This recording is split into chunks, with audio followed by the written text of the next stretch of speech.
Hey family, and greetings from downtown Columbus, Ohio. I am steps away from the Columbus Convention Center, and this morning after breakfast I will be heading to Illinois. Today is time for part 2 of Is Your Money Acting Funny? Discover how to become a money magnet. If you find yourself struggling to make ends meet, or maybe you have a good salary but debt payments are kicking you in the rear end, guess what? The answer isn't more money. Money is just a tool, and if you don't know how to use the tool to take advantage of it, then giving you more money won't help improve your financial condition. Unfortunately, most people don't see money as a tool.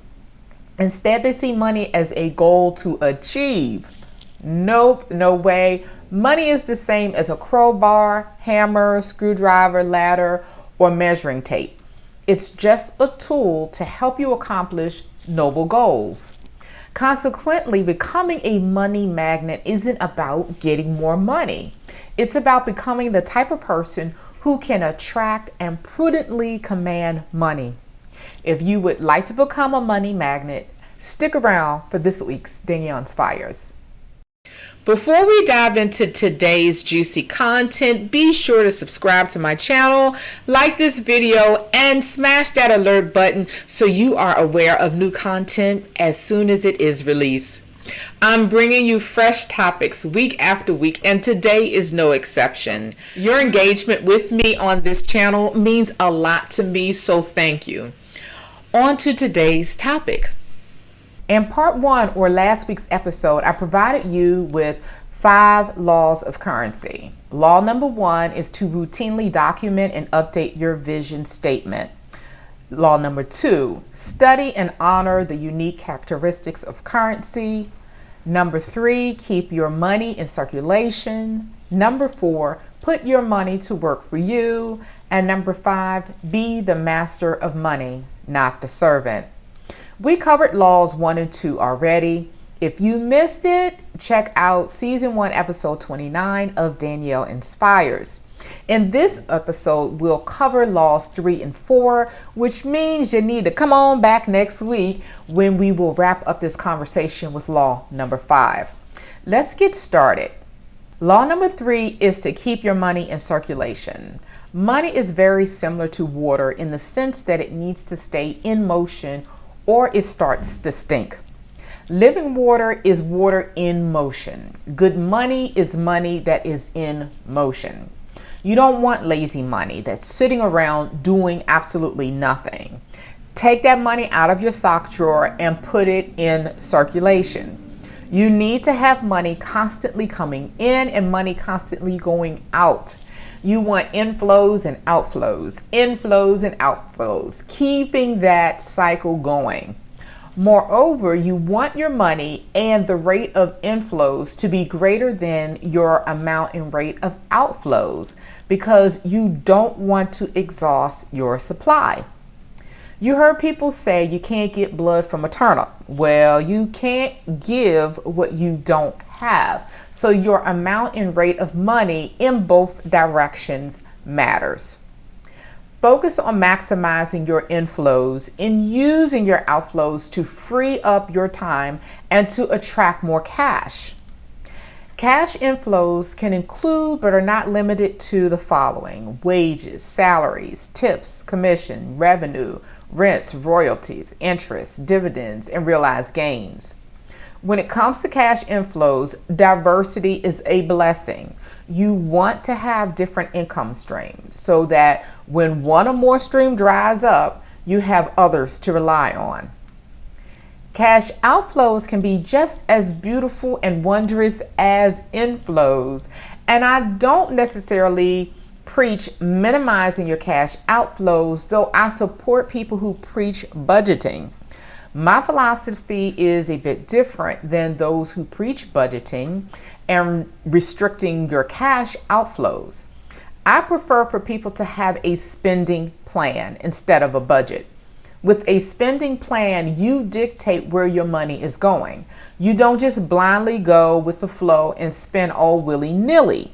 Instead, you plan and justify every dollar where that is going. You want to maximize the benefits you get every time a dollar leaves your economy and flows into another economy.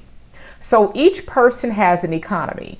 Businesses and organizations have economies. So the government has an economy, and your outflows fuel other economies and helps them to thrive, while you also reap certain benefits from your cash outflows.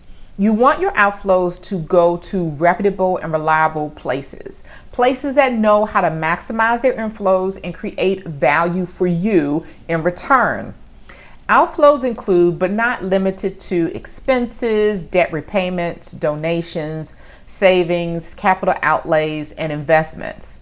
You want to diversify your cash outflows and not have all your money going to one or two categories. Also, the quality of your cash outflows are extremely important. If you've ever heard people talk about bad money, they're often referring to cash outflows going to low quality places that don't yield good benefits. Let's say you spend a lot of your money on junk food versus healthy food options. Junk food doesn't have good benefits, which means outflows in that direction equates to bad money traveling to low quality places. Let's say you're trying to build a business and you decide to cut down on eating out and entertainment. Well, a business can yield better benefits than eating out and entertainment. So you have good money going to high quality places. Even if the business fails, you paid for hands-on experiences building a business, which is a greater education than you're going to get from college studying business. I have a degree in business, and there's not much I learned in school to help me in my own business. However, I could not put a price tag on what I've learned by just trying to build my own businesses. I have such fulfillment, joy, peace, and pride in following my dreams. And that's really the point of our cash outflows and inflows. They should primarily be used to support our dreams. The fourth law of currency is to put your money to work for you. Every dollar can be a little employee for you, marching off to work so that you don't have to.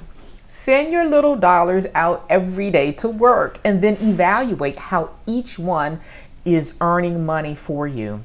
I know you probably never regarded yourself as an employer, but you should.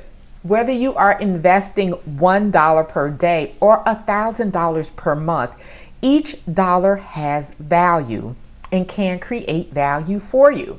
Therefore, they don't belong in your sock drawer, under your mattress, or in your wallet, just chilling. Put those suckers to work. If they aren't working, then you will struggle financially. Listen, money isn't lazy. It wants to work, and it will work smartly in the right hands. So there's a parable in the Bible about putting your money to work. I absolutely love this parable. It's called the parable of the talents and can be found in Matthew 25 verses 14 through 30. In the New Testament, a talent is a value of money or coin. Let's read and enjoy this parable together. For it will be like a man going on a journey who called his servants and entrusted to them his property. To one he gave 5 talents, to another 2, to another 1, to each according to his ability. Then he went away. So the employer put his money in circulation by entrusting it to his employees. Some got more than others, and others got less based on their ability to put their master's money to work for him. Please don't discriminate based on denominations. Whether you have ones or $100 bills, your money has value. Your coins have value. And if you treat a little like it's very little, that mindset will keep you from attracting money. Okay, back to the parable. He who had received the 5 talents went at once and traded with them, and he made 5 talents more. So also he who had the 2 talents made 2 talents more. But he who had received the 1 talent went and dug in the ground and hid his master's money. Now after a long time, the master of those servants came and settled accounts with them. And he who had received the 5 talents came forward, bringing 5 talents more, saying, Master, you delivered to me 5 talents. Here I have made 5 talents more. His master said to him, Well done, good and faithful servant. You have been faithful over a little. I will set you over much. Enter into the joy of your master. And he also who had the 2 talents came forward, saying, Master, you delivered to me 2 talents. Here I have made 2 talents more. His master said to him, Well done, good and faithful servant. You have been faithful over a little. I will set you over much. Enter into the joy of your master. The servants receiving 5 talents and 2 talents earned 100% return on their master's investment, which is excellent. They increased in influence and authority by being faithful over a little. Please, please, please do not mock or despise your humble beginnings. We all have to start somewhere, and we can start from anywhere. You can start by minimizing the amount of money you carry on you. Money in your wallet is lazy money. Minimize your cash on hand and any money you have lying dormant in non-interest bearing accounts. I have a non-interest bearing checking account, but as soon as money hit that account, it goes out to specific destinations outlined in my spending plan. Keep that in mind. He also who had received 1 talent came forward and saying, Master, I knew you to be a hard man, reaping where you did not sow and gathering where you scattered no seed. So I was afraid, and I went and hid your talent in the ground. Here, you have what is yours. But the master answered him, You wicked and slothful servant. You knew that I reap where I have not sown and gather where I scattered no seed. Then you ought to have invested my money with the bankers, and at my coming I should have received what was my own with interest.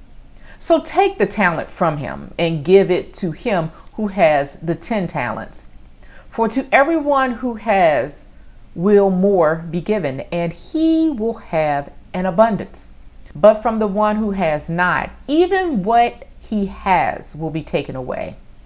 And cast the worthless servant into outer darkness. In that place there will be weeping and gnashing of teeth. Y'all, this parable is so deep, and it is totally contradictory to how most people think and operate. Let's revisit verse 27. You ought to have invested my money with the bankers, and at my coming I should have received what was mine with interest. This entire parable is about putting your money to work.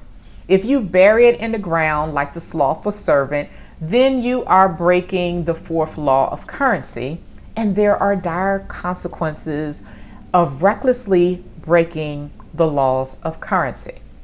Believe it or not, 5.4% of U.S. households, approximately 7.1 million, are part of the unbanked population. The unbanked includes individuals who have never stepped inside a credit union nor bank, never downloaded a banking app or deposited money into their account. Another term, underbanked customers, includes those who have a bank account but do not use the banking industry for needs like money orders, cashing, check cashing, and bill payment services. In 2019, more than 17% of households were underbanked. The banking sector exists to bolster and boost economies like yours and mine. They provide opportunities for us to put our money to work with little risk involved. If you are in the unbanked or underbanked community, then I know you are not putting your money to work for you and are struggling financially, barely getting by. Truthfully, most people living in the U.S. are financially insecure. They live from paycheck to paycheck, yet they also waste hundreds of dollars each month. I estimate that the average household wastes $500 per month. $500 is a lot of money to just throw away each month. Of course, most people aren't knowingly wasteful. They don't even think they have that much money to waste. But I can prove it to them, and I can prove it to you. I'm an auditor by training, and my clients have mostly resided in the financial sector. In other words, I know how to follow the money, and as I do, each financial transaction tells me everything I need to know about you and where your $500 is being wasted each month. Family, let's put a pin in this conversation this week and wait for part 3 of this series to cover the 5th law of currency and see if we can find your $500. Trust me, it is out there somewhere. Anyway, ta-ta for now. Be bold, be great, and be inspired. And I will see you guys next week. Take care. Thank you for joining me for another week of Danielle Inspires. If you haven't done so already, be sure to like this video, subscribe to my channel, hit the alert button so that you are aware of new content as soon as it is released, and share this inspiration with those you love. See you next week.